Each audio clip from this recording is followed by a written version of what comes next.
So One Punch Man turned into a pretty big thing. From webcomic to manga to anime, many fans have joined up and are eagerly awaiting what comes next. As for me, I'm just a filthy casual. I did not read the webcomic, I skipped a lot of the manga, but I did watch the anime, including the OVAs. And this is what I'm here to talk about.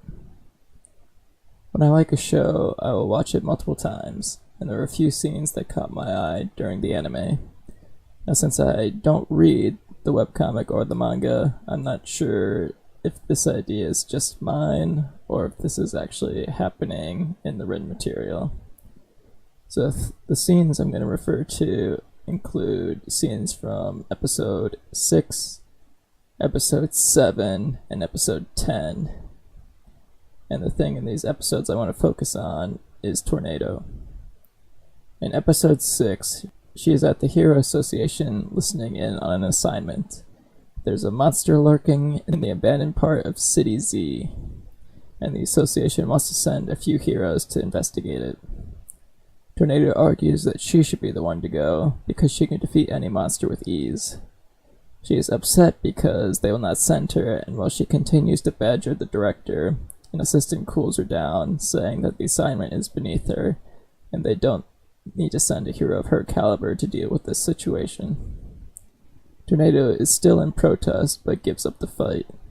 Later on in the episode, we learn that there was a monster lurking around the city, but not the one that they were after. That monster ended up defeating the two heroes that went to go investigate.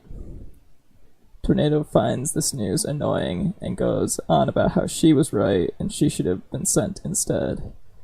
The episode by itself just shows how much of a hothead Tornado is and what she thinks of the lower ranked heroes. The next episode, episode 7, has a large event happen. Tornado is not a part of this episode, but a large meteor is.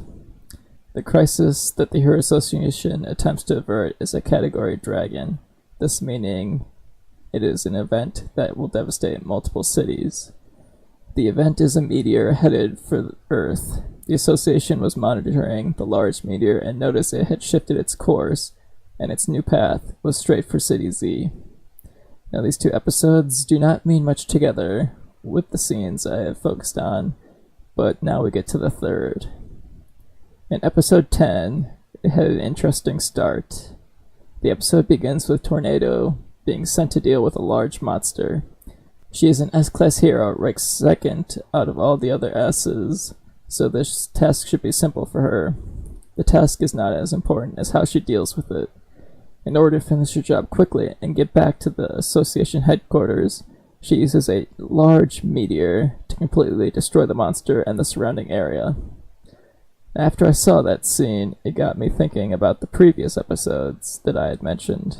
Tornado is an extremely powerful S-class hero that uses her Esper powers to fight evil. She is also known to be very hot-headed and temperamental. Going back, in my eyes, the events unfold as this. Tornado is eager for action, to improve and prove her strength to others.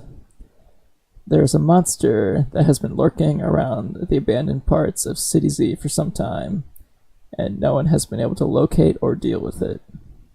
The association is not sure exactly what it is, so they send out some lower-ranked heroes to investigate. Tornado is offended by this because she believes she's the only one needed for this job.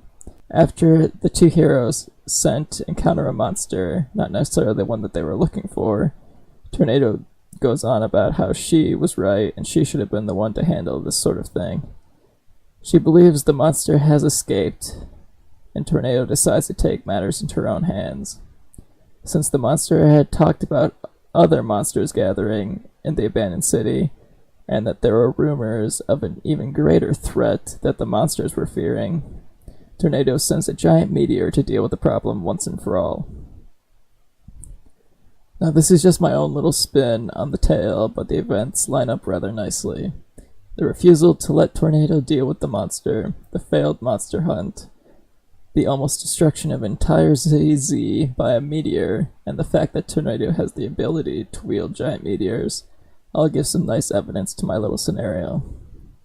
Now, like I said previously, I have not read the webcomic or much of the manga, so I don't know if anyone else has made theories about this or if there's no such need, because this is in the written material.